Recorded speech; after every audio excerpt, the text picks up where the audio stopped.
प्रधानमंत्री नरेंद्र मोदी जी ने 10 मई को 7 अपील्स की हैं भारतीयों से, 7 चीज़ें मांगी हैं देशवासियों से। पहली चीज़ कि आप जितना हो सके वर्क फ्रॉम होम करें। दूसरी चीज़ 1 साल तक सोना कम खरीदें या ना खरीदें। तीसरी चीज़ पेट्रोल और डीजल का इस्तेमाल कम करें। जितना हो सके रेलवे, मेट्रो और बसों में घूमें फिरें। चौथी चीज़ खाना पकाने के लिए जो तेल यूज़ होता है उसको कम करें। पांचवी चीज़, और ये किसानों के लिए है, कि जितना हो सके केमिकल फर्टिलाइजर्स का इस्तेमाल कम करें और नेचुरल फार्मिंग यानी कि ऑर्गेनिक फार्मिंग की तरफ बढ़ें। छठी चीज़ हुई कि आप भारत की बनी हुई चीज़ें लें, मेड इन इंडिया चीज़ें लें, स्वदेशी प्रोडक्ट्स लें, बाहर की चीज़ें ना लें। और आखिरी में उन्होंने बोला कि जितना हो सके 1 साल तक विदेश घूमना बंद करें या ना करें। कि अगर डॉलर में आप नहीं दे रहे तो रुपया वो लेने को तैयार नहीं होते। अब आप कहेंगे रुपया क्यों नहीं कोई लेना चाहेगा, तो उसका कारण क्या होता है कि करेंसी वही एक्सेप्ट की जाती है जिस करेंसी में या रिसोर्स का उत्पादन हो रहा हो, यानी खनिज पदार्थ आप ले लीजिए, तेल, मेटल, कोयला, वो, या फिर मैन्युफैक्चरिंग का उत्पादन हो रहा हो, यानी कि फिनिश्ड गुड्स, जैसे जापान गाड़ियां बेचता है। तो उन्हीं दो देशों की करेंसीज जो होती हैं ज्यादातर तौर पे एक्सेप्ट की जाती हैं, जिनके यहाँ पे या तो कच्चा माल मिल सके या फिनिश प्रोडक्ट मिल सके।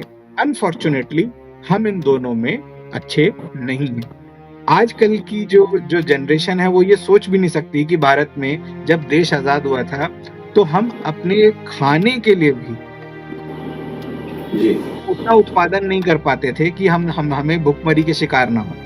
हमारे यहाँ खाने की भी चीजों की, वस्तुओं की कमी थी, लेकिन हरित क्रांति 60s में जब आई उसके बाद से हम फूड सरप्लस हो गए।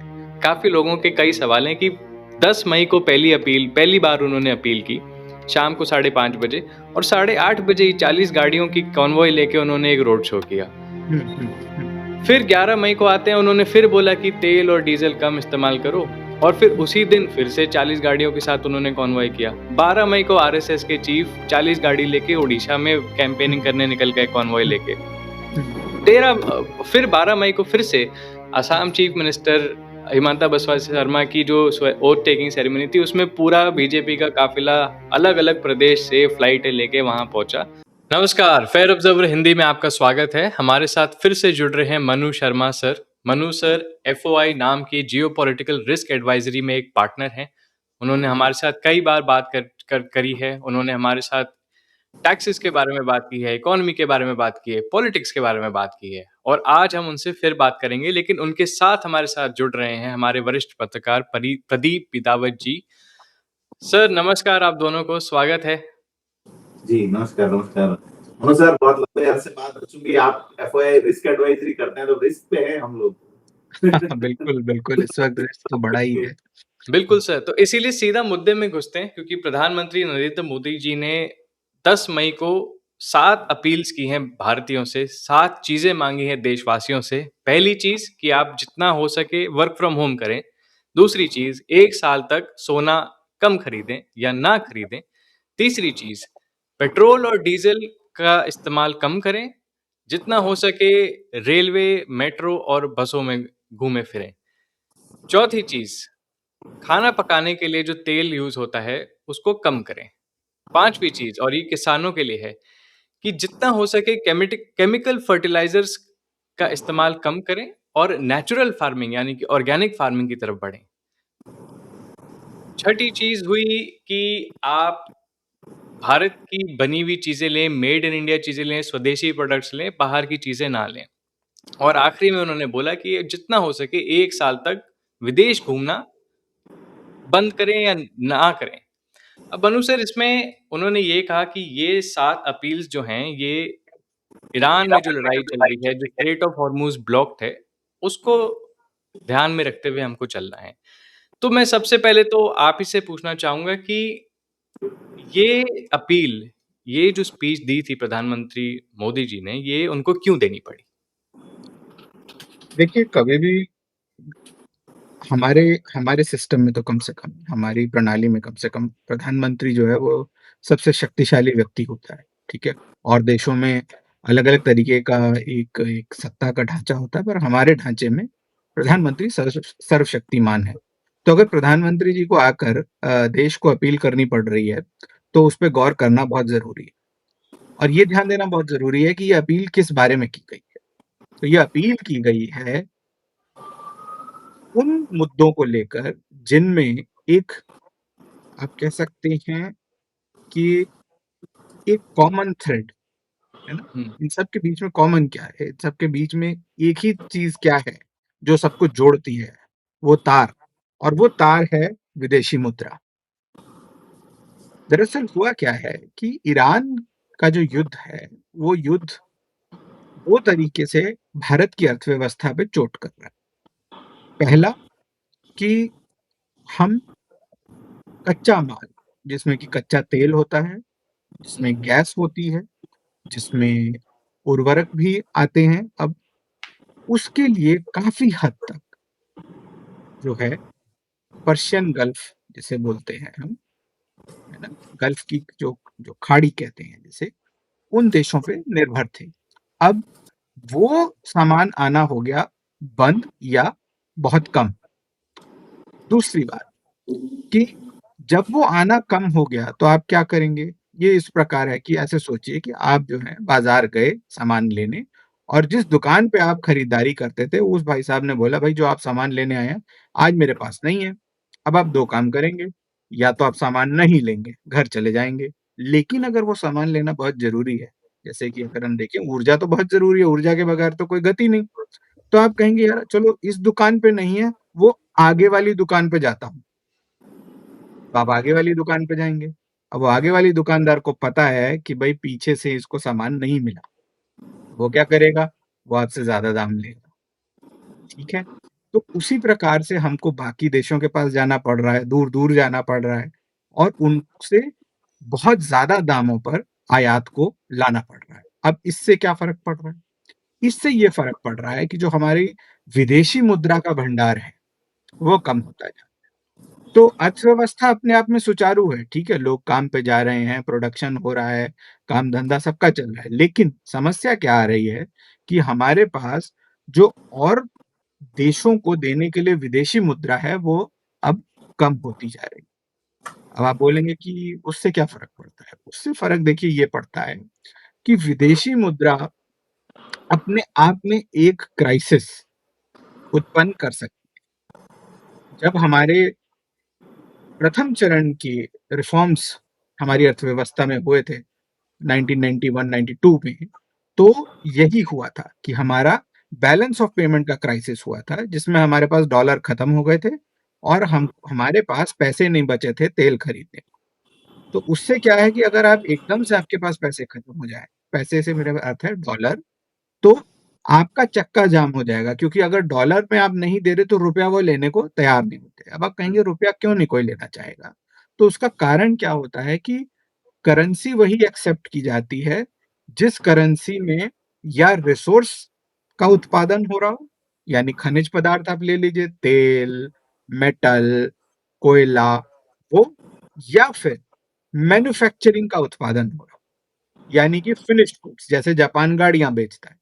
तो उन्हीं 2 देशों की करेंसीज़ जो होती हैं, ज़्यादातर तौर पे एक्सेप्ट की जाती हैं, जिनके यहाँ पे या तो कच्चा माल मिल सके या फिनिश्ड प्रोडक्ट मिल सके। अनफॉर्च्यूनेटली हम इन दोनों में अच्छे नहीं हैं। हमारा स्ट्रेंथ जो है, हमारी स्ट्रेंथ है सर्विसेज़, और सर्विसेज़ आ गई है प्रेशर में एआई के। तो हुँ, एक तरीके से कहें कि ये एक विलक्षण क्षण है, जिसमें कि जो कुछ गलत हो सकता है, वो गलत घटित हो रहा है। तो आने वाले कुछ महीनों को देखते हुए मेरे हिसाब से प्रधानमंत्री जी ने एक एक सूझबूझ भरा कदम उठाया है। जनता को आगाह कर दिया है कि भई देखो, आने वाला समय उतना अच्छा नहीं है। As a head of the family हम भी अपने घर में बच्चों को बताते ही हैं कि देखो बच्चों, अभी खर्चा कम करने का समय है, अभी स्थिति उतनी अच्छी नहीं है। तो उसी प्रकार से उन्होंने एक संदेश दिया है। इसमें घबराने की बहुत ज़रूरत नहीं है, लेकिन वहीं पे इसको इग्नोर भी नहीं किया जा सकता। हुँ। जी। मनु सर, एक और चीज़, क्योंकि ये बैलेंस ऑफ पेमेंट्स क्राइसिस पे अगर आप थोड़ा और समझा सकें, ये एक शब्द है जो जो फेयर ऑब्जर्वर को फॉलो कर रहे हैं, जो सुनते हैं, वो देख रहे होंगे कि हमारे जो मुख्य संवादक है अतुल सिंह, वो जनवरी से बोलते आ रहे हैं कि भारत में एक बैलेंस ऑफ पेमेंट्स क्राइसिस आ सकती है। और एक आपने भी उनके साथ इंटरव्यू किया था, वो इंग्लिश में है हमारे दर्शकों के लिए, वो फेयर ऑब्जर्वर के यूट्यूब चैनल पे मिल जाएगा। वहाँ आप दोनों ने जब अर्थव्यवस्था की बात की थी, तो उन्होंने फिर से आपसे पूछा था, क्या बैलेंस ऑफ पेमेंट्स क्राइसिस आ सकता है? और आपने, मेरे को याद है, आपने उत्तर दिया था कि अभी हालात वैसे नहीं लग रहे हैं, शायद ये सरकार बच सकती है। अब आपसे अगर मैं वही सवाल फिर से पूछूँ, तो आप क्या कहना चाहेंगे? देखिए, अब ये है कि अगर पहले 10 में से मैं अंक देता, तो शायद हम 3 या 4 अंकों पे खड़े थे। अब मेरे ख्याल से हम 6 से 7 पे आ चुके हैं। तो उस हिसाब से अगर स्पेक्ट्रम पे देखें, एक स्केल पे देखें, तो पहले 3 या 4 पे थे, तो अब 6 से 7 पे आ चुके हैं।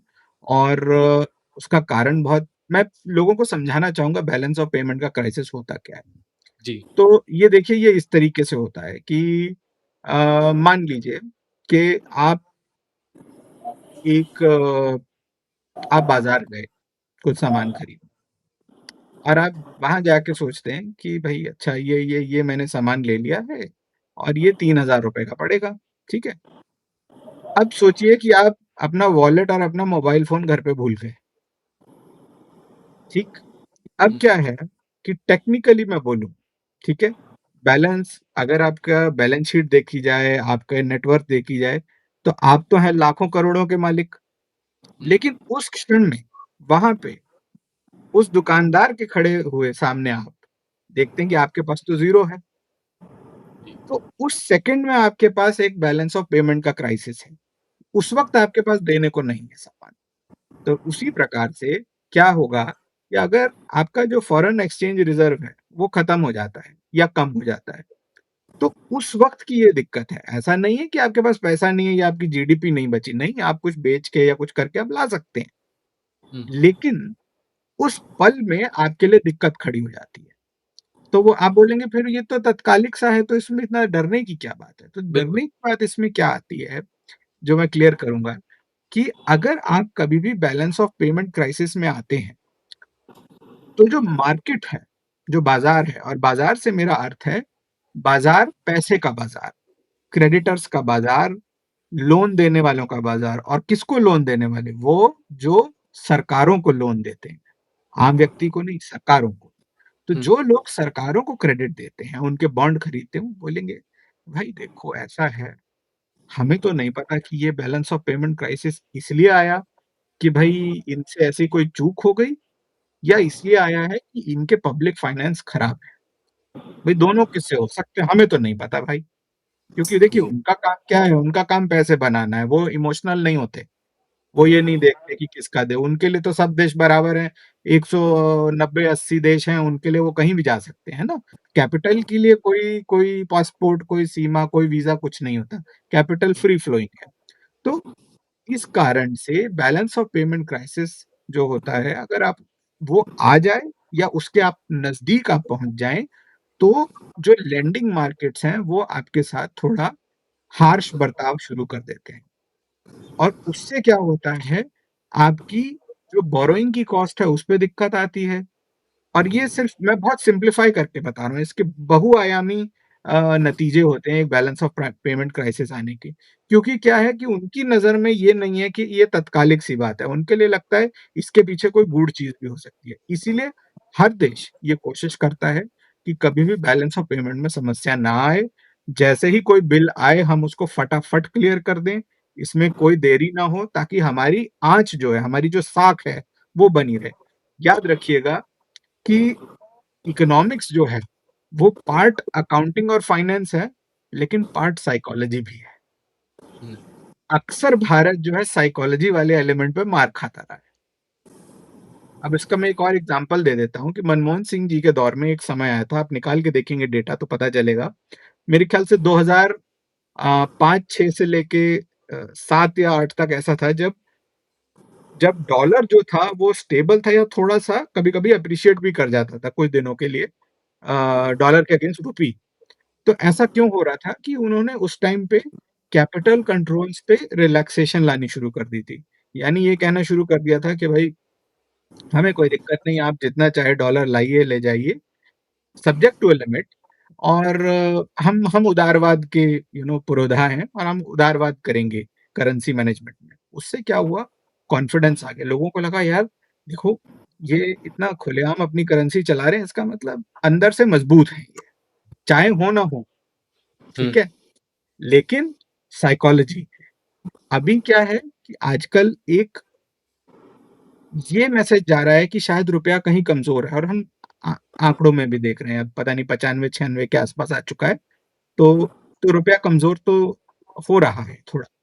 तो इसमें बहुआयामी तथ्य होते हैं, और उस तरफ से इसको देखना पड़ता है, और इसीलिए बैलेंस ऑफ पेमेंट से हर सरकार घबराती है। और मेरे हिसाब से इसीलिए ये जो अपील है इसको सभी को ध्यान में लेना चाहिए, और हमें एक देश के तौर पे इससे बचने की कोशिश करनी चाहिए।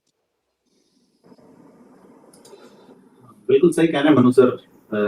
ये अगर अपन डेटा देखें तो एक सप्ताह के अंदर एक बड़ी गिरावट देखने को मिल रही है कि 24 अप्रैल को हमारे देश में 698.48 बिलियन डॉलर का जो विदेशी मुद्रा भंडार था, वो 1 मई को यानी सिर्फ 7 दिन में 690 रह जाता है, मतलब 8 बिलियन डॉलर गिरता है। और अगर हम 17 जनवरी 2025 की तुलना में देखें तो 625 से 698 होता है, इन्हें बढ़ा था। और वो इतना तेजी से 1 मई तक जो गिरा, इसी के फलस्वरूप प्रधानमंत्री को आना पड़ा 10 तारीख को। और ये इकोनॉमिक रूप से 91 के बाद अगर सबसे हताश और निराश जो चीज करती है वो है कि देश के प्राइम मिनिस्टर को आके कहना पड़ा कि आप ये चीजें मत कीजिए। तो और गल्फ वाला तो जैसा आप बता रहे हैं, मेन कारण है 2025 में ऑपरेशन सिंदूर होता है, और इसके बाद अब ये जो गल्फ वॉर है जो चल रहा है अमेरिका और ऐसा ही आपने 1965 में देखा होगा इंडिया पाकिस्तान का, और 1966 में जिस तरह से गल्फ रूटीज के साथ हुआ, तो ये चीजें कोरिलेट भी कर रही हैं। तो देखिए जी अ, जी बताइए। अर्थव्यवस्था के क्षेत्र में जो मुद्रा है, करेंसी है, उसका एक जो स्टेटस है, उसकी जो प्रतिष्ठा है, वो टेरिटरी या जमीन जितनी होती है। मतलब हम लोग तो हंस के बोलते भी हैं कि यदि आप अपनी मुद्रा को डिफेंड नहीं कर सकते, उसकी रक्षा नहीं कर सकते, तो आप जमीन की रक्षा भी नहीं कर पाएंगे कल को। बिल्कुल। तो दुनिया भर के जो अर्थशास्त्री हैं, उनके लिए ये बहुत जरूरी होता है देखना कि देश की जो मुद्रा है वो किस दिशा में जा रही है। निश्चित तौर पर। तो कई लोग ये बोलते हैं कि भाई देखिए ऐसा है कि डेप्रिसिएशन तो होता ही आया है, विकासशील देशों में होता है, बात सही भी है वो।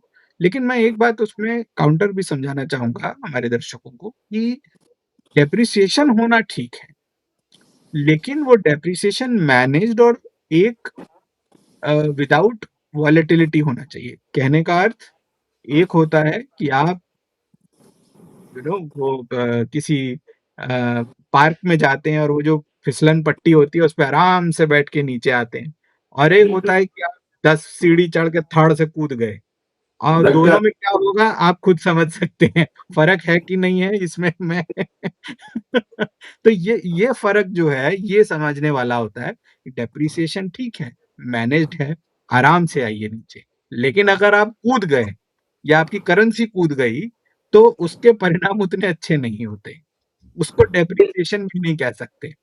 जी जी, मैं पहली वाली बात आपकी पकड़ना चाहूंगा, जैसा आपने कहा हम्म, कि आप रुपया नहीं बचा सकते तो जमीन भी नहीं बचा सकते। हमारे कुछ साथी ये कहते हैं कि राज का मतलब क्या है? राज का मतलब ये नहीं है कि आप पुलिस से गवर्न कर रहे हैं। बहुत सारे लोग ऐसे हैं जिनको पुलिस से कोई लेना देना नहीं है। राज का मतलब है कि आपका सिक्का चल रहा है या नहीं, बिल्कुल है ना? और आप बिल्कुल सिक्का कैसा चला रहे हैं उसी पे डिपेंड करता है कि आप राज कैसा चला रहे हैं। ठीक ठीक। देखिए हमारे तो कहावत भी है कि भाई सिक्का जिसका चलता हो उसका राज है ना। तो बिल्कुल बिल्कुल। एक एक मुझे याद है बहुत पहले एक छोटी कहानी, उनका एक वो होता था, कृष्णा सोपती जी थी शायद राइटर, तो उनकी कृष्ण बड़ी सो मशहूर एक कहानी थी कि सिक्का बदल गया। और पार्टीशन के बारे में कहानी थी 1947 के बारे में, और उसमें यही था कि भाई अंग्रेजी जो सिक्का था वो अब प्रचलन से बाहर जा रहा है, और जो जो दो नए देश बने हैं उनके सिक्के अब बाजार में आ रहे हैं, तो सिक्का बदल गया, राज बदल गया। तो सिक्का जी बहुत जरूरी है, ये इसमें इसमें कोई मुझे शक नहीं है। इसीलिए इसीलिए मैं बोलूंगा कि देखिए आप ये सोचिए कि कितनी बार प्रधानमंत्री जी को आके कोई अपील करनी पड़ी हो, कितने मुद्दों पे, गिने चुने मुद्दे, 2-3, 1-2 शायद ऐसे ही होंगे कि आके बोलना पड़ा हो कि भाई ये बात है। तो उसी से आप अंदाजा लगा सकते हैं कि ये कितनी एक गंभीर स्थिति है और इसको उसी तरीके से लेना भी चाहिए। जी, मनु सर उस पे मैं बाद में आता हूँ, लेकिन एक मज़ेदार चीज़ है जिसके बारे में मैं आपसे कुछ पूछना चाहता हूँ। आप क्योंकि आपने अर्थशास्त्र इतना पढ़ा है, आप कैम्ब्रिज में भी पढ़ चुके हैं, तो आपकी कुछ जो राय है ना, वो मैं जानना चाहता हूँ। अब पिछली बार भारत में जब ये बैलेंस ऑफ पेमेंट्स क्राइसिस हुआ था, तो 1991 की ये कहानी है और तब भी गल्फ वॉर की वजह से ही आया था। तब हमारे finance minister doctor Manmohan Singh थे, जो आगे जाके हमारे प्रधानमंत्री बने। तो 1991 के बैलेंस ऑफ पेमेंट्स क्राइसिस के बाद ही भारत ने हमारी अपनी इकोनॉमी लिबरलाइज़ की थी, जिसमें हमने प्राइवेटाइज़ेशन लाया, हम ग्लोबलाइज़ेशन लाए, हमने लिबरलाइज़ेशन लाया, हमने काफ़ी रूल्स तोड़े और काफ़ी रेड टेपिज़्म, ब्यूरोक्रेसी भी खत्म की। तो उसकी वजह से हमें करीब अगले 10-20 साल तक काफ़ी हमको हमारी इकोनॉमी काफ़ी ग्रो की और वो लिबरलाइज़ेशन का एक बहुत बड़ा हाथ था इसमें और वो होता नहीं जब तक बैलेंस ऑफ पेमेंट्स क्राइसिस नहीं आता। अब अगर अब हमारी इकोनॉमी काफ़ी साल लिबरलाइज़ रही है, अब अगर फिर से बैलेंस ऑफ पेमेंट्स क्राइसिस आता है, तो क्या हम इसको 91 की तरह यूज़ कर सकते हैं इकोनॉमी में और रिफॉर्म्स लाने के लिए और लिबरलाइज़ेशन लाने के लिए ताकि हम इस स्थिति में से चमकते हुए बाहर निकलें? देखिए, भारत ने हमेशा हर क्राइसिस को यूज़ किया है और उसमें से चमकता हुआ ही बाहर आया है। चाहे हम देखिए 91 के जो रिफ़ॉर्म्स थे, जिसको एलपीजी रिफ़ॉर्म कहा जाता है, तो मैं जी, दर्शकों के जी। लिए बता दूँ कि लिबरलाइज़ेशन, प्राइवेटाइज़ेशन, ग्लोबलाइज़ेशन, ये 3 मुद्दे जो हैं, इनको एड्रेस किया गया था। ठीक है? ये 3 पॉलिसीज़ को, नीतियों को लाया गया था एलपीजी रिफ़ॉर्म्स। उससे पहले अगर हम चले जाएँ तो एक शायद धारणा ये है कि भई उससे पहले कुछ हुआ नहीं, नहीं, ऐसा नहीं है। देखिए भारत में हरित क्रांति आई थी, जो बहुत बड़ी चीज़ थी। आजकल की जो जो जनरेशन है वो ये सोच भी नहीं सकती कि भारत में जब देश आज़ाद हुआ था, तो हम अपने खाने के लिए भी जी। उतना उत्पादन नहीं कर पाते थे कि हमें भुखमरी के शिकार ना हों। हमारे यहाँ खाने की भी चीज़ों की, वस्तुओं की कमी थी। लेकिन हरित क्रांति 60s में जब आई, उसके बाद से हम फूड सरप्लस हो गए। तो कम से कम हमने ये एक देश के तौर पे अचीवमेंट हासिल करी कि अब हमें कम से कम खाने को लेकर कोई ब्लैकमेल नहीं कर सकता, जो हम हुए थे। जब जब 50s के दशक में हमने भारत ने अमेरिका से गेहूँ खरीदा है। जी हाँ, तो एक पीएल भारत 480 बड़े हिस्से स्कीम ने है। तो सर गेहूँ खाना ही उसके बाद शुरू किया। जी, बहुत बड़े तो हिस्से ने, खाया ही नहीं जाता था इस देश में। क्योंकि क्या था कि और कोई फूड ग्रेन सरप्लस नहीं था, तो चावल तो वो सरप्लस होता नहीं था। तो पीएल 480 स्कीम में जो मिल जाता था, हम वो ले लेते थे। तो उसमें हमको भाई उन्होंने कहा गेहूँ दे सकते हैं, हमने कहा भाई साहब आप मालिक हैं, आप दे दीजिए। तो एक वो दशक था, वो दौर था। हरित क्रांति से हमने पहले उसको ठीक किया, ठीक? फिर उसके बाद धीरे-धीरे आगे बढ़े। अक्सर क्या होता है कि लोग ईस्ट एशियन देशों की चकाचौंध देख के ये भूल जाते हैं कि हमने क्या अचीव किया है। ठीक है, उनसे कम किया होगा लेकिन हमने भी कुछ न कुछ किया है। हरित क्रांति की, हरित क्रांति के बाद एलपीजी रिफॉर्म्स हुए और अब आज जो है हम शायद फिर एक छोटा-सा क्राइसिस फेस कर रहे हैं लेकिन इसमें भी अच्छे से निकलेंगे। अब कैसे निकलेंगे उसको लेकर मुझे लगता है थोड़ा बहुत कुछ डिबेट हो सकता है, लेकिन निकल आएँगे। ये मतलब मेरा एक एक मानना है। तो मनु सर मेरे को इसमें जानना है कि अगर हमने ऑलरेडी लिबरलाइज़ कर दिया है, हमने हमारी इकोनॉमी आसान कर दी है बाकियों के लिए, एफआईआई, एफडीआई के लिए, तो अब इसमें और क्या कर सकते हैं? अगर ये तो हो ही चुका है। देखिए 2 समस्या आ रही हैं। पहली क्या है कि एक एक तो मैं कहूँगा कि वो आर्थिक समस्या भी नहीं है, वो शायद एक सांस्कृतिक समस्या है। कि अगर हम भारत में जो अ, कैपिटल है, जो पूँजीपति है, जो निवेशक है, उसकी अगर एक कल्चरल ट्रेट देखें तो वो ऐसी है कि वो रिसर्च एंड डेवलपमेंट और इंडस्ट्री की तरफ नहीं जाती। हमारे यहाँ पे जो पूँजीपति वर्ग है उसको शौक है ट्रेडिंग का। हुँ, ट्रेडर वो ज़बरदस्त हैं। यहाँ से खरीदा, उधर बेचा, बीच में जो बना प्रॉफ़िट वो मिल गया। ये उनको उनको वो बात बहुत अच्छे से समझ आती है। लेकिन जैसे ही बात इंडस्ट्री की आती है कि यहाँ से कच्चा माल लाए, उसमें हमने वैल्यू एडिशन किया और एक ग्लोबली बेंचमार्क प्रोडक्ट बनाया, ठीक है? अभी आप शायद अब ये है कि नहीं, पर जब हम ज़्यादा छोटी उम्र के थे तो बड़ा शौक होता था लोगों को, अरे ये देखो ये इम्पोर्टेड सामान है, इम्पोर्टेड घड़ी, इम्पोर्टेड जूता, इम्पोर्टेड ये, इम्पोर्टेड वो। तो इम्पोर्टेड का मतलब क्या था? तब हम सोचते थे इम्पोर्टेड, हम भी बच्चों की तरह इम्पोर्टेड बोलते थे, हमें भी नहीं आता कि क्यों बोलते हैं भाई? तो बोलते हैं भाई इसलिए बोलते हैं कि इम्पोर्टेड सामान की क्वालिटी बेटर है,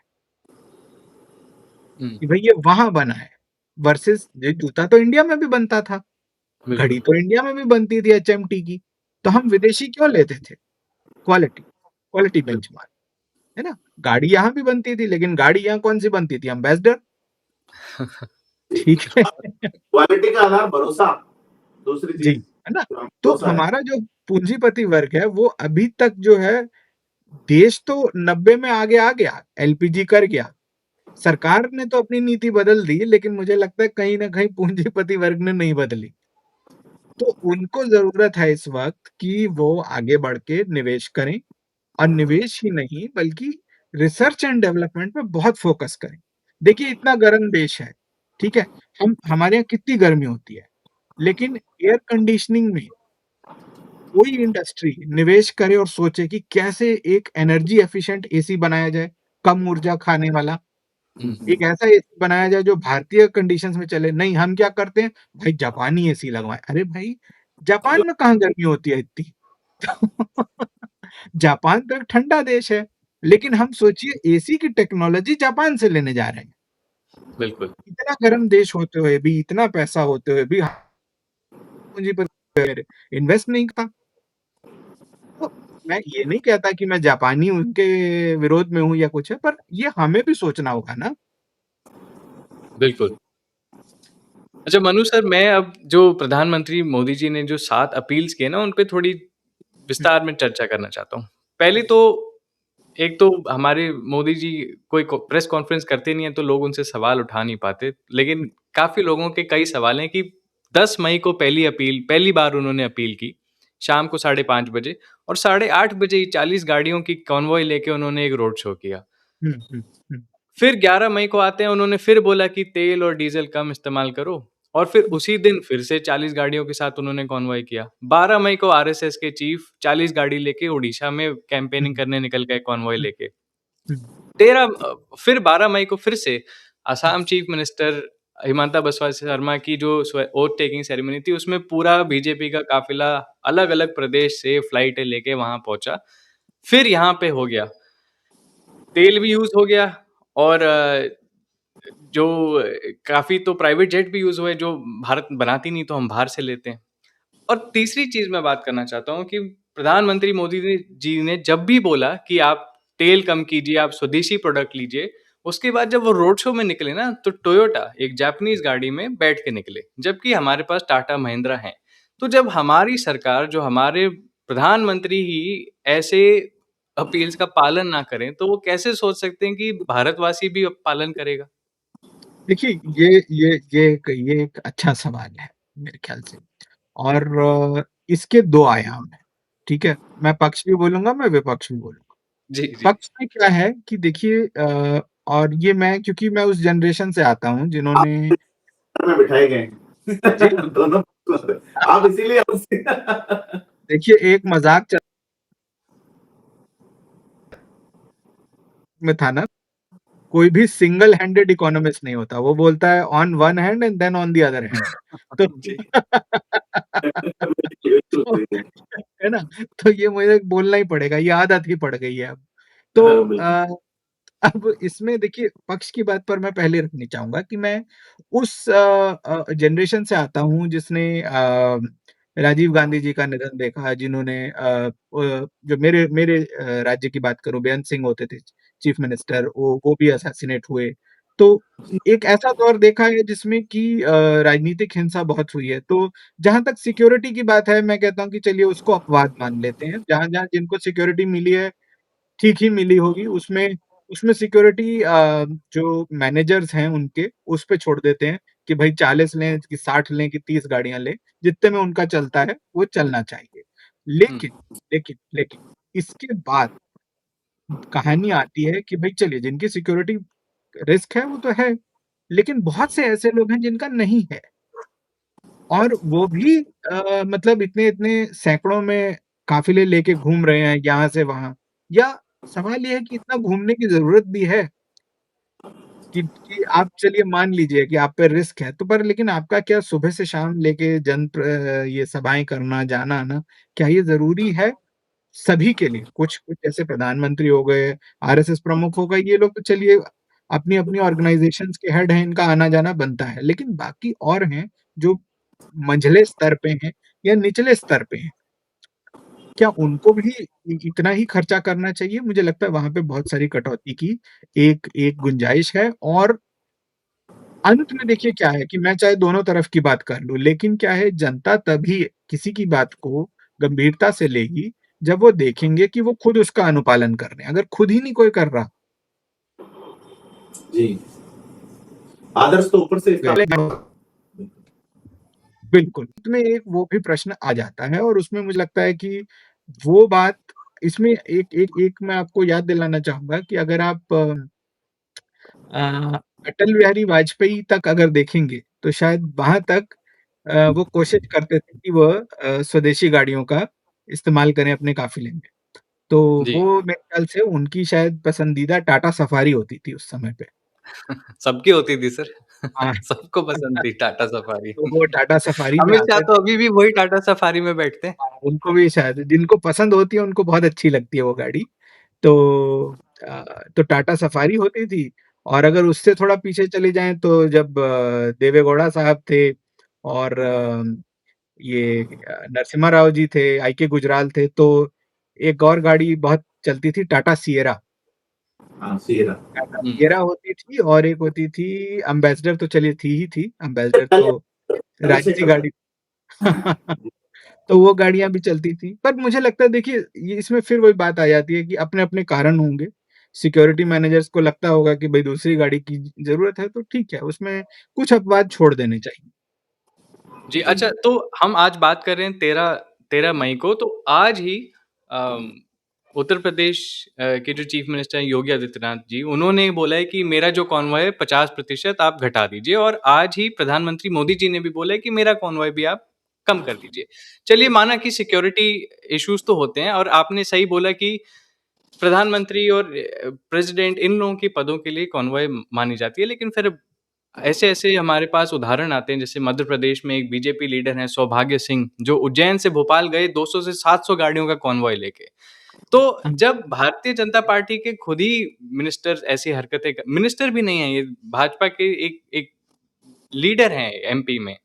तो जब वो खुद ऐसी हरकतें करते हैं, तो आप मतलब भले ही प्रधानमंत्री मोदी जी के चाहने वाले देश में होंगे, लेकिन कहीं न कहीं कोई न कोई तो ऐसा देखेगा और सवाल उठाएगा ही। चलिए, देखिए वो अच्छा सब भी अच्छा छोड़िए। उदाहरण। हाँ। बिल्कुल रोहन, 13 मई की बात अच्छी कर रहे हो। 13 मई बड़ी इंपॉर्टेंट तारीख है भारत के इतिहास में। जी, जी, इससे पहले सब माफ़। इसके बाद हाँ, आज से सब गिनती चालू होगी। अच्छा, पहला सत्र जो मनु हुआ सर। था लोकसभा का, राज्यसभा का, वो 13 मई को ही हुआ था। और परमाणु परीक्षण जो हुआ था, जिसके बाद ये आर्थिक प्रतिबंध 98 में लगे थे, वो भी 13 मई लगे थी। तो लगे। तारीख बड़ी गजब की है आज। यस। जी। जी। अच्छा, मनु सर, थोड़ी जियोपॉलिटिक्स पे भी आते हैं, क्योंकि एक चीज़ है जो मोदी जी ने कहा, जो मेरे को आपसे मैं इस पे राय लेना चाहता हूँ। उन्होंने कहा कि जितना हो सके आप ईवी गाड़ियों पे शिफ्ट हो जाइए। अब ये जो ईवी गाड़ियों का जो मसला है ना, ये एक जियोपॉलिटिकल मसला है मेरे अनुमान से, और मैं इसलिए कहना चाहूँगा कि जैसे एआई एक जियोपॉलिटिकल रेस है। अभी 2 ही देश हैं जिन्होंने सही में एआई को अच्छे से पकड़ा है, वो है अमेरिका और चीन। और अब ईवी की अगर बात करें तो इसमें अकेला सबसे बड़ा खिलाड़ी चीन ही है। विश्व की 70 से 80% ईवी व्हीकल और ईवी इकोसिस्टम, जैसे कि बैटरी हो गई, उसके चार्जिंग पॉइंट्स हो गए, उसके चार्जिंग सिस्टम्स हो गए, सब चाइना में बनते हैं।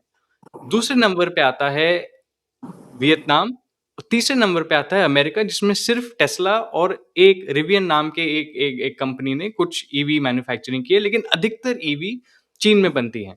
अब इसमें टाटा और महिंद्रा भी आने की काफ़ी कोशिश कर रहे हैं। टाटा नेक्सॉन ईवी तो काफ़ी सालों से चल रही है, काफ़ी अच्छी भी बिकती है। महिंद्रा ने भी अब नई चालू की है। तो अगर ईवी पे भारत शिफ्ट होना चाहता है, तो कितना आसान है, कितना कठिन है और कितना महँगा है एक आम आदमी के लिए? अगर आप इस पे थोड़ी चर्चा कर सकें। देखिए, यहाँ पे समस्या अब आती है वही जो बात मैं कर रहा था रिसर्च और डेवलपमेंट की, ठीक है? चीन ने एक तकनीक टेक्नोलॉजी बनाई, अपने देश के लिए बनाई। अमेरिका ने बनाई, उन्होंने भी अपने देश के हिसाब से बनाई। हम भी जब तक अपने देश के हिसाब से, अपनी परिस्थितियों के अनुकूल टेक्नोलॉजीज़ बनाना नहीं शुरू करेंगे, तो हम क्या करेंगे? हम आयात पे निर्भर रहेंगे, ठीक? अगर सरल अर्थों में देखा जाए तो जो एक आम डीज़ल पेट्रोल इंजन वाली गाड़ी है, वो भी एक टेक्नोलॉजी पे ही बेस्ड है, चाहे पुरानी टेक्नोलॉजी है, लेकिन वो भी एक टेक्नोलॉजी है। तो क्या हुआ कि अमेरिका और यूरोप जो है, वो तो दुनिया भर के जो रिसोर्सेज़ हैं हाइड्रोकार्बन उसको कंट्रोल करते हैं। पेट्रो डॉलर ही नाम वहाँ से आता है कि भई पेट्रोल जो है वो डॉलर के उसमें बिकेगा, ठीक? जी, तो उनके लिए तो ये टेक्नोलॉजी बहुत अच्छी थी कि भाई सस्ता तेल है, जितना मर्ज़ी हम तो घूमते रहेंगे आराम से। लेकिन हमारे जैसे देश के लिए क्या होगा? हम उसी टेक्नोलॉजी को यूज़ कर रहे हैं जो उनके लिए बेनिफिशियल है। हमने कोई कोशिश तो नहीं करी कुछ और बनाने की, चलिए कोई बात जी, नहीं। अब दोबारा से वही स्थिति आ रही है तो हम कह रहे हैं इलेक्ट्रिक बनाते हैं, लेकिन इलेक्ट्रिक में समस्या क्या है कि चाहे मैग्नेट मोटर्स हैं, चाहे बैटरी की टेक्नोलॉजी है, चाहे उसकी जो कंट्रोलिंग प्रोसेसिंग टेक्नोलॉजी है और अभी जो एक ज़्यादा बड़ी चीज़ मेरे हिसाब से उभर के आ रही है, वो है ऑटो पायलट टेक्नोलॉजी, जो चाइना ने भी बना ली है और जो कि अमेरिका ने भी बहुत अच्छे से बना ली है। अगर टेस्ला में एफएसडी की बात करें हम, जो वो बोलते हैं, तो वो तो ऑटोमैटिक अपने आप चलती जाती है गाड़ी, उसको ड्राइवर भी नहीं चाहिए। तो ऐसा एक दौर आ रहा है, वहाँ पे हम कहाँ खड़े हैं? हम बहुत पीछे खड़े हैं। और क्यों पीछे खड़े हैं? क्योंकि देखिए, सरकार तो अब इतना इन्वेस्ट नहीं कर सकती कि सरकार मिसाइल भी बनाए, सरकार गरीब कल्याण कोष भी चलाए, सरकार अर्थव्यवस्था भी सँभाले, सरकार कृषि को भी सँभाले, सरकार गाड़ी भी तो नहीं बना सकती अब, गाड़ी तो बनानी पड़ेगी प्राइवेट सेक्टर को। तो प्राइवेट सेक्टर का भी एक एक कर्तव्य बनता है कि वो रिसर्च एंड डेवलपमेंट में जो आम तौर पे मेरे ख्याल से 5 से 6% होना चाहिए, आपके प्रॉफ़िट का या टर्नओवर का, जो भी मेट्रिक होगा, उसमें शायद हम 1% भी नहीं है, 1% से भी नीचे लगाते हैं। कुछ इस प्रकार का एक वो है, आप देख लीजिएगा वो नंबर, पर वो नंबर बहुत ही खराब है हमारे केस में। तो जब तक हम ये टेक्नोलॉजीज़ खुद नहीं बनाएँगे, चाहे आप ईवी पे निर्भर करिए, चाहे आप पुरानी हाइड्रोकार्बन वाली गाड़ी रखिए, आप निर्भर ही रहेंगे। और जब आप दूसरे लोगों पर निर्भर रहेंगे, तो वो कभी भी आपको तंग कर सकते हैं, कभी इस तरीके से, कभी उस तरीके से। तो निर्भरता जो है, वो तो टेक्नोलॉजी जो कोर टेक्नोलॉजी, इसको अब एक नया टर्म आया कि सोवरेन टेक्नोलॉजी वर्टिकल्स। तो जो सोवरेन टेक्नोलॉजी वर्टिकल्स हैं, उसमें आपको अच्छा करना होगा, नहीं करेंगे तो फँसेंगे।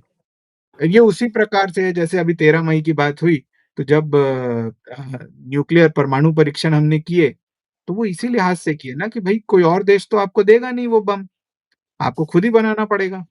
जैसे ही आपने खुद बनाया, आप आत्मनिर्भर हो गए। आत्मनिर्भर हो गए तो अब आपको कोई छेड़ नहीं सकता है, एक लिमिट से ज़्यादा, क्योंकि उनको पता है कि फिर आपके पास क्या है। उसी प्रकार से प्राइवेट सेक्टर में, मोबिलिटी सेक्टर में अगर आप अपनी टेक्नोलॉजी बनाने लगें, अपने देश के अनुकूल, तो फिर आपको कोई नहीं रोक सकता। लेकिन अगर आप बोलें कि भई चाइना हमारी मदद करेगा, तो वो मुश्किल है। अब मैं इसको छोटा-सा एक उदाहरण दे देता हूँ कि क्या कर सकते हैं।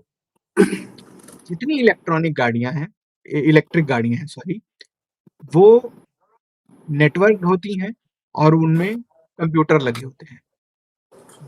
जो कि कभी भी हैक हो सकते हैं या जिनमें मैलवेयर डाल के पूरा सिस्टम शट डाउन किया जा सकता है और आपको पता भी नहीं चलेगा। जी, तो जब चिपसेट आपका नहीं है, जब उसका कंट्रोलर आपका नहीं है, बैटरी आपकी नहीं है, मोटर आपकी नहीं है, ठीक है, आपने असेंबल इंडिया में कर ली गाड़ी। लेकिन अगर किसी दिन फर्ज़ करिए कि चाइना के साथ संबंध अच्छे नहीं हैं, तो वो कुछ भी ऐसा भेज सकते हैं कि भई उनकी गाड़ी बंद हो जाए। वही काम बाकी के लोग भी कर सकते हैं। कोई आपका तेल बंद कर देगा, कोई आपका चिपसेट बंद कर देगा, तो स्थिति तो वही की वही है। रोहन जी, इस पे मैं एक बात कहना चाहूंगा कि जैसे आपने बताया कि ये अभी 10 साल का सबसे बड़ा जो ईसीबी में इन्होंने छूट दी है, 10 साल में पहली बार इतनी बड़ी एक्सटर्नल कमर्शियल बाइंग जो है, बोरोइंग, उसको सबसे बड़ी छूट ये दी गई है, और खास करके लैंड बॉर्डरिंग कंट्रीज जो है, और उसमें यही देखा गया है कि सोलर सेल है, कैपिटल गुड्स है, या इलेक्ट्रॉनिक कंपोनेंट्स है, इसमें 60 दिनों के भीतर मंजूरी कैसे मिल सके, ये अभी रिसेंटली किया है भारत सरकार ने। और खास करके चाइना से बहुत बड़ा इशू ही नजर आता है, खास करके एक तो इंश्योरेंस और स्पेस में 100% एफडीआई की बात चल रही है। तो ये तैयारी जो है, ये भी एक बड़ा कदम है कि विदेशी पूंजी को कैसे आकर्षित किया जाए। चाइना वाली बात जो है, ये बड़ी है सर। सोलर का हमारा पूरा जो कंपोनेंट आता है, खास करके मैं राजस्थान गुजरात में जो सोलर प्रोजेक्ट है, बड़े प्रोजेक्ट है, वो मोस्टली फ्रॉम चाइना आता है। और आपने एक बात अच्छी कही कि हमें मेड इन इंडिया में जो है वो ऐसा नहीं है कि असेंबल्ड इन इंडिया पे ही रहना है, कि हम मैन्युफैक्चर कर रहे हैं तो रिसर्च भी हमारा है और टेक्नोलॉजी भी हमारी है कम से कम। तो ये जब तक नहीं करेंगे तब तक मुश्किल लगता है, और ज्यादा ही मुश्किल लगता है। आप ये देखिए कि अब सोलर वाली बात कर रहे हैं, 2047 तक हम आत्मनिर्भर एनर्जी में हो जाएंगे और 90% तक रिड्यूस कर लेंगे बायोडीजल या बायो जो जीवाश्म ईंधन जो है उसको। लेकिन 2047 बहुत दूर है सर। अब आप देखिए कि ट्रम्प जा रहे हैं चाइना, कौन सोच सकता था कि अभी जाएंगे, और क्या बदल जाएगा वहां जाके, अभी हम अनुमान नहीं लगा पा रहे। तो ये बहुत सारी चीजें, क्योंकि उसके पास ये जो ईवी वाली टेक्नोलॉजी है उसमें अमेरिका से आगे है, वो सोलर वाली टेक्नोलॉजी है उसमें चाइना आगे है। हमने एफओ पे एक आर्टिकल देखा था कि जिसमें टॉप 10 जो रिसर्च थे एआई से रिलेटेड या नई क्वांटम फिजिक्स से रिलेटेड, उसमें टॉप 9 चाइना के हैं। 65 में से बहुत बड़ा 48 के आसपास तो चाइना बहुत आगे बढ़ रहा है, और ट्रम्प की ये यात्रा बहुत डिपेंड करेगी इन सब के बीच में। तो हमें सिर्फ मैन्युफैक्चर्ड इन इंडिया की बजाय रिसर्च देन पूरा करके, और भारत ने पूरा सब कुछ भारत में बनाया है, ये करके और एक्सपोर्ट करके मार्केट भी एक्सप्लोर करना होगा। अमेरिका तो कह दिया भैया आप हमारा डेयरी प्रोडक्ट भी खरीदोगे, ये भी करोगे, हम बेचेंगे कहाँ। अब 25,000 करोड़ के आसपास एक फंड केंद्र सरकार ने प्रपोज किया है कि हम जो भी एक्सपोर्टर्स हैं उनको ये दें, कि सपोर्ट करें। ठीक है, इंस्पेक्टर राज पे निर्भरता बहुत कम हुई है एक्सपोर्ट, लेकिन आपका माल जा कहाँ रहा है। और जैसा आपने शुरू में बताया, बड़ी बात है सर, हम सर्विस दे रहे थे, सॉरी टेक्नोलॉजी सर्विस जो है, वेबसाइट डेवलपमेंट है, ऐप डेवलपमेंट है, तो वो तो एआई खा गया वो तो। और हम इस आमद को, इस आहट को पहचान ही नहीं पाए कि ऐसा है। और ये एक तरह की टेक्नोलॉजी की स्वामी है, जिसमें ये हमारी अर्थव्यवस्था के नोट कैसे बचे रहेंगे, बड़ा सवाल है। तो मनु सर, इसको कैसे देखते हो, क्योंकि अब एआई जो है वो केवल कंप्यूटर तक सीमित नहीं रहा है, मोबाइल तक सीमित रहा है, ये जियोपॉलिटिक्स का हिस्सा है। जी, जी, एनर्जी एंड एआई दोनों हो गए। हमारा जो 91 का क्राइसिस था उसके जड़ों में भी तेल था सर, और अभी भी तेल है, और पूरा युद्ध जो है उसके लिए हो रहा है। लेकिन अब ये 2-3 फैक्टर जो है, इस पे मैं आपका एक कंक्लूजन चाहूंगा कि एक्चुअल आम आदमी इसको कैसे समझे, है ना। देखिए इसके लिए आम दाल पेट्रोल है ना। तो ये चीजें सर। देखिए आम आदमी के लिहाज से मैं ऐसे समझाना चाहूंगा कि अ, हर समाज या हर एक व्यक्ति की कुछ ना कुछ ज़रूरतें होती हैं, ठीक है? कैसे? जैसे कि सबसे मूलभूत ज़रूरत क्या है? पीने को पानी मिल जाए, खाने को भोजन मिल जाए और स्वास्थ्य सेवाएँ कुछ मिल जाए, पढ़ाई-लिखाई, ये बेस लेयर होती है। जब जी ये हो गया, तो उसके ऊपर आपको क्या चाहिए? उसके आपको ऊपर चाहिए इंफ्रास्ट्रक्चर, सड़क, ठीक है? बिजली चाहिए, आपको रोज़गार चाहिए, ठीक है? ताकि आप कहीं से कुछ कमा सकें, कुछ कर सकें। जब ये भी हो जाता है पूरा, तो आप कहाँ जाते हैं? फिर आपको चाहिए टेक्नोलॉजी, फिर आपको चाहिए अ, एक साइंटिफिक टेम्पर जिसे जो हमारे गरीब कॉन्स्टिट्यूशन में भी लिखा है, जी ठीक है? तो अब ये हमको एक देश के तौर पे, देशव्यापी तौर पे कि चीज़ जो विकास देश में करना होगा और जितनी भी हमारी समस्याएँ हैं, ये दरअसल सिर्फ़ आर्थिक समस्या नहीं है, ये तकनीकी समस्या भी है और ये एक सांस्कृतिक समस्या भी है। जब तक हम खुद नहीं बोलेंगे, हमारे डिस्ट्रिक्ट्स में अभी देखिए अभी क्या होता है, आप भी रहते होंगे जिस जिले में और रोहन आप भी होंगे, कि वहाँ पर अगर कल अनाउंसमेंट होती है कि यहाँ ये फैक्ट्री या प्लांट लगेगा, अभी झट से झंडा उठा के प्रोटेस्ट शुरू हो जाता है। बिल्कुल। ठीक है? उल्टा होना चाहिए, होड़ मचनी चाहिए, नहीं भाई हमारे यहाँ लगाओ ये हाँ, फैक्ट्री, हमारे यहाँ काम करो, हमारे यहाँ प्लांट बनना चाहिए। नहीं, उल्टा होता है, क्या होता है पहले विरोध मार्च। तो हम एक एक समाज के तौर पे खुद ही नहीं समझ पाते कि हमारी जो भलाई है, वो कहाँ छुपी हुई है, हमें क्या करना चाहिए। जब तक हम इन सवालों के जवाब एक सामाजिक तौर पे नहीं दे पाएँगे, तो आप जितना मर्ज़ी कह ली अब देखिए, अब प्रधानमंत्री हैं, उन्होंने तो बोल दिया, समझ के कोई और एक्शन का लोग समझ हुँ, इस पे बात नहीं सीख बिल्कुल। है ना? तो यहाँ ज़्यादा समझने वाली बात ये है कि हमको सोवरेन टेक्नोलॉजी वर्टिकल्स जो हैं, उन पे बहुत ध्यान देना होगा जिसमें एनर्जी आती है, मोबिलिटी आती है, जिसमें एआई भी अब आ गया है। अब एआई का मैं दर्शकों को समझाना चाहूँगा कि एआई एआई आपने बहुत सुना होगा कि दरअसल आर्टिफ़िशियल इंटेलिजेंस है क्या? तो मैं आपको ये बताना चाहूँगा कि आम एक जो राय है अर्थशास्त्रियों में वो ये है कि अब तक 3 औद्योगिक क्रांतियाँ हुई हैं, ठीक है? जी, मानवता के इतिहास में 3 औद्योगिक क्रांतियाँ हुई हैं और ये चौथी औद्योगिक क्रांति है जो अब शुरू हुई। तो बाकी सब जो थी, किसी में जो था आपका स्टीम टेक्नीक यूज़ थी, किसी में ये हाइड्रोकार्बन्स बेस बने और किसी में इलेक्ट्रॉनिक्स सिलिकॉन बेस बना, ठीक है? अब जो है क्रांति का जनक एआई है, आर्टिफिशियल इंटेलिजेंस। तो जी। बोलेंगे क्रांति क्या होती है? क्रांति दरअसल होता है प्रोडक्टिविटी बूस्ट यानी एक व्यक्ति कितनी प्रोडक्टिविटी दिखा सकता है। तो हुँ, शुरू-शुरू में जब स्टीम वाला आया, तो भई 40 किलोमीटर का जो डिस्टेंस था वो भी एक समय पे ऐसा लगता था कि भई कितना दूर होगा, वो कुछ भी नहीं रहा और लोग डेली अप डाउन करने लग गए। हाइड्रोकार्बन की क्रांति आई तो सबके पास पर्सनल मोबिलिटी हो गई। ठीक है, सिलिकॉन की क्रांति आई है तो अब आपके सामने ही है, हम सर्विसेज़ में काम करते हैं, इंडिया में बैठ के यूएसए की कंपनी का काम कर सकते हैं, जापान की कंपनी का काम कर सकते हैं। और अब जब एआई आएगा, तो उसमें ऐसा होने वाला है कि एक व्यक्ति 100 लोगों के बराबर काम कर पाएगा। जो आज 100 लोगों की टीम करती है, वो एक व्यक्ति एआई के साथ मिलके काम कर पाएगा। तो ये जो प्रोडक्टिविटी बूस्ट है, औद्योगिक हुँ, and we are heading towards that. तो हर बार क्या हुआ है कि कुछ मेरे ख्याल से हमारा भाग्य खराब रहा कि या क्या था कि हम किसी भी औद्योगिक क्रांति में उतने बड़े हिस्सेदार नहीं बन पाए, सिर्फ़ ये सिलिकॉन वैली को छोड़ के। इसमें हम हुँ, थोड़ा बहुत हिस्सेदार थे। लेकिन अब अगर फिर से हिस्सेदार बनना है, तो ये मूलभूत जो टेक्नोलॉज़ीज़ हैं, इनका विकास करना होगा। इन पे हमें बहुत ध्यान देना होगा, तभी हम ये निकल पाएँगे इस क्राइसिस।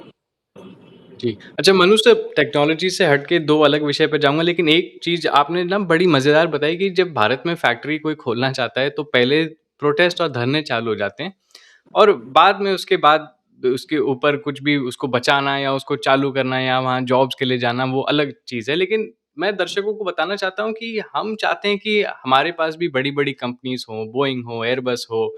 हम कहते हैं कि हमारे पास टाटा है, हमारे पास बिरला है, महिंद्रा है। अब लोगों को लगता है कि बड़ी कंपनी मतलब सारा काम वही करती होगी। उन्हें ये आइडिया नहीं है कि अगर बोइंग कंपनी ले लो, एयरबस ले लो, सोनी ले लो, सैमसंग ले लो, भले ही इनका नाम बड़ा होगा लेकिन इनके नीचे छोटी-छोटी कई सारी जिनको एमएसएमईज़ बोलते हैं, medium and small industries, enterprises कई सारी जुड़ी हुई होती हैं क्योंकि वो सब कोई एक पुर्ज़ा बनाती है, कोई दूसरा पुर्ज़ा बनाती है, कोई सिर्फ़ तारे बनाती है। तो ये छोटी कंपनीज़ जब मिलती हैं और एक बड़े सप्लायर के लिए काम करती हैं, तब जाके एक बड़ा एम्पायर बनता है। अब हमारे यहाँ क्या है कि छोटी कंपनी तो कोई बनने नहीं देता, बड़ी कंपनी आती है तो धरने चालू हो जाते हैं। तो आपकी बात बिल्कुल सही है, इस माइंड से इस मानसिकता से हमें निकलना होगा।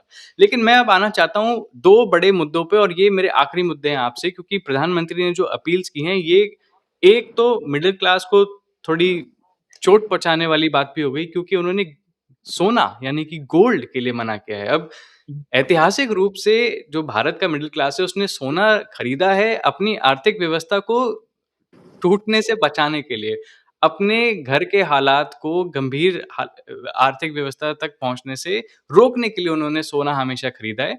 और ये अलग बात है कि जश्न में भी सोना खरीदा जाता है, जब शादियाँ होती हैं तो काफ़ी सोने का लेन-देन होता है, लेकिन सोना जो भारत में है वो सब विदेश से आता है और उसके लिए हमको डॉलर्स में देना पड़ता है, तो ये भी बात मैं मानता हूँ। लेकिन बात यहाँ पे वही आती है साइकोलॉजी वाली जो आपने छेड़ी। तो पहले मैं आता हूँ कि आप सोना की बात करें और उसके बाद जो आखिरी मुद्दा होगा वो ये होगा कि उन्होंने बोला है कि आप केमिकल फर्टिलाइज़र्स यानी कि यूरिया ना खरीदें। अब ये हमारा देश जय जवान जय किसान तो सदियों से रहा है, तो ये किसानों के लिए कितनी बड़ी दिक्कत देगा और आगे जाके भारत में क्या इससे खाने-पीने की भी दिक्कत आ सकती है? देखिए पहले सोने की बात कर लेते हैं, ठीक जी, है? जी, बिल्कुल। गोल्ड जो है, वो हमारी मिडल क्लास और हमारी अ, मिडल क्लास छोड़िए सभी वर्गों के लिए, सभी आय वर्गों के लिए जी, एक हेज है अगेंस्ट करेंसी डेप्रिसिएशन। मतलब सोना एक ऐसी कमोडिटी है जो भारत में भी बिकती है, जो अमेरिका में भी बिकती है, जो इंग्लैंड में भी बिकती है, रशिया में भी बिकती है, ठीक है?